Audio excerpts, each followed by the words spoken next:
Assalamualaikum warahmatullahi wabarakatuh. Perkenalkan, saya Uwan Aulia dan Tia Listiawati. Kami dari kelompok 3 akan menjelaskan materi tentang sholat sunnah. Sebelumnya, terima kasih kepada Ibu Dr. Rusi Rusmiati Alia SPDI MPD selaku dosen pengampu mata kuliah Syariah Islamiyah yang telah memberikan tugas ini. Selanjutnya, kita langsung ke materi.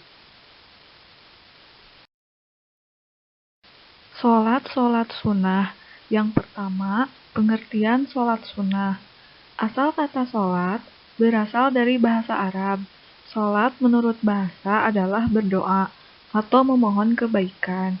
Sedangkan menurut istilah adalah suatu cara yang digunakan umat Islam dalam rangka berkomunikasi dengan Allah melalui bacaan yang diawali dengan takbir dan diakhiri dengan salam. Pengertian sunnah.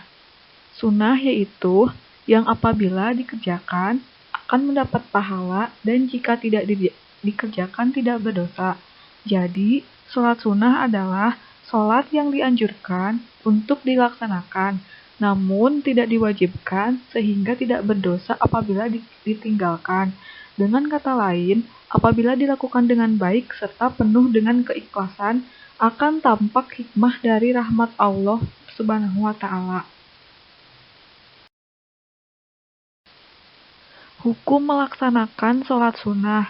Rasulullah Shallallahu Alaihi Wasallam bersabda, yang artinya, barang siapa yang melakukan sholat sunnah selain sholat fardu dalam sehari 12 rakaat, maka Allah pasti akan membangunkan untuknya sebuah rumah di surga. Pembagian pelaksanaan sholat sunnah. Sholat sunnah terbagi menjadi dua, yaitu yang pertama, sholat sunnah yang dikerjakan secara munfarid atau sendiri-sendiri, di mana status hukumnya ada yang muakkad, contohnya sholat sunat rawatib dan tahajud. Ada pula yang status hukumnya sunnah biasa atau ghair muakkad, seperti sholat tahiyatul masjid, sholat duha, sholat witir, dan lain sebagainya. Yang kedua, sholat sunnah yang dilaksanakan secara berjamaah. Sholat sunnah jenis ini status hukumnya adalah muakkad. Contohnya, sholat Idul Fitri, Idul Adha, Taraweh, dan sholat istisqa. Di sini ada tabel contoh sholat sunnah. Gak semuanya ya. Yang pertama, sholat munfarid atau sholat sunnah secara sendiri-sendiri. Ada sholat sunnah rawatib, sholat witir, sholat duha, sholat istikharah, dan sholat tahajud. Yang kedua ada sholat sunnah berjamaah. Contohnya, sholat Idul Fitri, sholat Idul Adha, sholat Taraweh, dan sholat istisqa. Macam-macam sholat sunnah. Sholat sunnah yang dilakukan sendiri-sendiri atau munfarid. Di antaranya, yang pertama, sholat sunnah rawatib. Macam-macam sholat sunnah yang pertama adalah sholat rawatib. Sholat sunnah ini adalah salah satu sholat sunnah yang menyertai sholat fardu. Dari segi waktu, sholat rawatib dibagi menjadi dua, yaitu sholat qobliyah dan ba'diyah. Jika sholat ini dilakukan sebelum sholat wajib, maka disebut sholat qobliyah. Sedangkan, jika dikerjakan sesudah sholat wajib, maka dinamakan sholat ba'diyah. Dari segi hukum, sholat rawatib juga dibagi menjadi dua, yaitu sunnah muakkad dan ghair muakkad.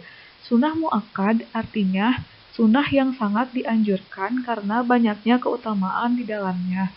Sedangkan ghair muakkad yaitu sunnah yang memiliki sedikit keutamaan. Nah, dari pelaksanaannya, sholat sunnah rawatib dibagi menjadi dua. Yang pertama, qobliyah atau sebelum, dikerjakan sebelum mengerjakan sholat fardu. Yang kedua, ba'diyah atau sesudah, dikerjakan setelah melaksanakan sholat fardu. Jadi, susunannya, misalkan kita mau sholat zuhur. Jadi, kita sholat rawatib qobliyah sebanyak 2 rakaat dulu. Setelah itu, baru kita sholat zuhur. Setelah sholat zuhur, selesai, maka kita baru melaksanakan sholat rawatib ba'diyah sebanyak 2 atau 4 rakaat. Jadi, sholat sunnah rawatib ini dibagi menjadi 2 juga, yaitu yang pertama, sholat sunnah muakkad atau sangat dianjurkan untuk dikerjakan, karena sering dilaksanakan oleh Rasulullah secara rutin. Yang kedua, sholat sunnah ghair muakkad atau tidak dikuatkan pelaksanaannya, karena kadang-kadang tidak dilaksanakan oleh Rasulullah secara teratur dan rutin. Contoh sholat muakkad, 2 atau 4 rakaat sebelum sholat zuhur, 2 rakaat sesudah sholat maghrib, 2 rakaat sesudah sholat isya, 2 rakaat sebelum sholat subuh. Contoh sholat sunnah ghair muakkad, 4 rakaat sebelum asar, 2 rakaat sebelum maghrib, dan 2 rakaat sebelum isya. Selain itu, ada sholat selain sholat rawatib ini yang disebut dengan mutlak, di mana sifatnya ditunaikan, yang terdiri dari 2 waktu. Yang pertama, ada yang berdekatan dengan sholat fardu. Fungsinya terpisah dari sholat fardu, hanya waktunya yang berdekatan. Contohnya sholat asar. Yang kedua, ada yang waktunya terpisah jauh dengan sholat fardu. Contohnya, sholat tahajud dan sholat duha. Macam-macam sholat sunnah yang kedua yaitu sholat sunnah duha. Sholat sunnah duha ini dikerjakan di waktu duha, yakni ketika matahari mulai naik 7 hasta sejak terbitnya atau sekitar pukul 7 pagi hingga waktu sholat zuhur. Pelaksanaan sholat duha ini minimal 2 rakaat, boleh juga dikerjakan 4, 6, atau 8 rakaat. Adapun untuk melaksanakannya adalah seperti sholat sunnah pada umumnya. Yang ketiga yaitu sholat sunnah tahajud. Sholat sunnah tahajud merupakan sholat sunnah muakkad yang didirikan pada malam hari atau sepertiga malam setelah terjaga dari tidur. Yang keempat, sholat sunnah istikharah. Sholat sunnah istikharah merupakan sholat sunnah yang dikerjakan dengan bertujuan untuk meminta petunjuk Allah bagi mereka yang berada di antara beberapa pilihan, merasa ragu-ragu untuk memilih atau saat memutuskan suatu hal. Yang kelima, sholat sunnah witir. Sholat witir adalah sholat sunnah yang dikerjakan pada malam hari, sebagai penutup dari seluruh sholat malam. Jumlah rakaatnya minimal 1 rakaat, maksimal 11 rakaat. Sebelumnya, contoh-contoh sholat sunnah yang dikerjakan secara sendiri-sendiri atau munfarid. Selanjutnya, sholat sunnah yang dilakukan secara berjamaah, di mana yang pertama ada sholat sunnah tarawih. Sholat tarawih merupakan sholat sunnah yang dikerjakan pada malam hari, dimulai di bulan Ramadan. Sholat sunnah tarawih hukumnya adalah sunnah muakkad atau sholat sunnah yang dianjurkan untuk dikerjakan. Sholat sunnah tarawih dikerjakan setelah mengerjakan sholat fardu isya dan sebelum masuk waktu subuh. Pelaksanaannya dapat dilakukan dengan cara berjamaah dan dapat juga dilakukan secara munfarid. Akan tetapi, sangat dianjurkan untuk mengerjakannya secara berjamaah, karena sholat tarawih berjamaah lebih banyak pahalanya jika dibandingkan dengan sholat tarawih yang dilakukan sendiri-sendiri. Jumlah rakaat sholat tarawih adalah 20 rakaat sholat, di mana setiap 2 rakaat sholat diselingi atau dipisahkan oleh salam. Contoh sholat sunnah yang dilakukan secara berjamaah yang kedua yaitu sholat sunnah Idul Fitri.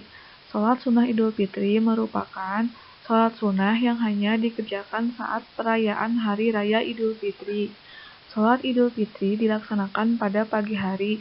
Biasanya, sholat ini dilakukan di tanah terbuka, mengingat banyak sekali jemaah yang hadir pada saat pelaksanaan sholat Idul Fitri. Sholat sunnah ini hukumnya sunnah muakkad dan tidak diisyaratkan harus melaksanakan sholat tersebut secara berjamaah di masjid. Selanjutnya, sholat sunnah Idul Adha. Sholat Idul Adha merupakan sholat sunnah 2 rakaat yang dikerjakan umat muslim di pagi hari. Sholat ini juga diperingati sebagai peristiwa kurban.